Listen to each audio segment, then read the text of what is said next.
Is there an additional challenge getting them kind of back into shape a little bit, even though it's just 5 days, but also while preparing for an opponent? Sure. I mean, I think probably the two greatest concerns that I had was, number one, our hydration.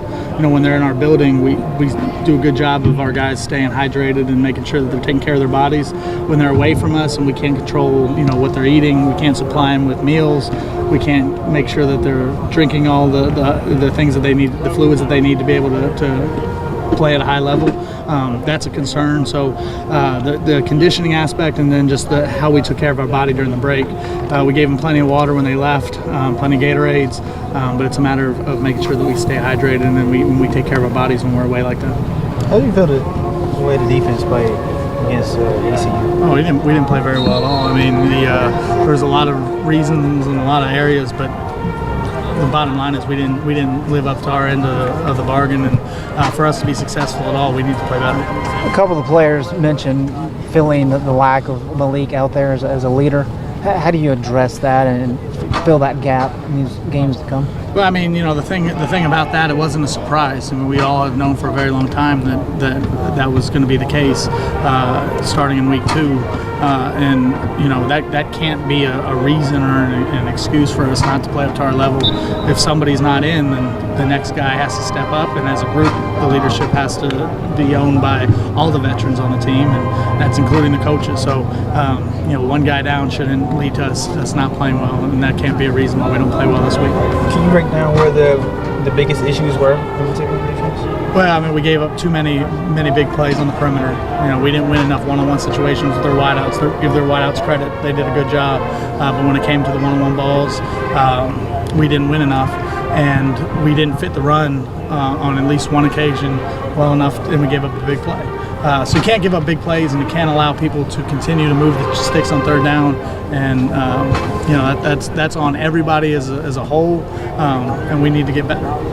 Chris Collins and Jake Waller, I think, combined for about 42 snaps in the ECU game.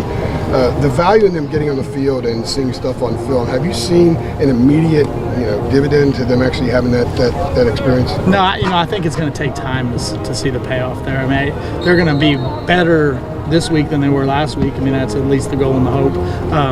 But I don't know that you can expect an immediate dividend. I think now in week 5 and 6 and 7 and 8, as they continue to accumulate and pile reps up, then I think you'll definitely see the difference. But until that point, I don't think you're going to see it immediate. Is prepping a little bit easier for them now, especially now they know not just the game speed, but the physicality of the way it is actually on Saturday as opposed to? Yeah, I mean, that's the one thing you can't simulate during the week is just how fast things really happen. And you know, I think now that they have some game experience, the nerves and some of the anxiety that they had probably going into that probably is a little bit going to be lessened this week. What stands out to you about Pitt? Well, you know, Coach Sean Watson, their offense coordinator, I've known for a long time. We were together in Nebraska, and I think he does a great job in a lot of different ways. You know, he's very he does a great job having plays that complement each other.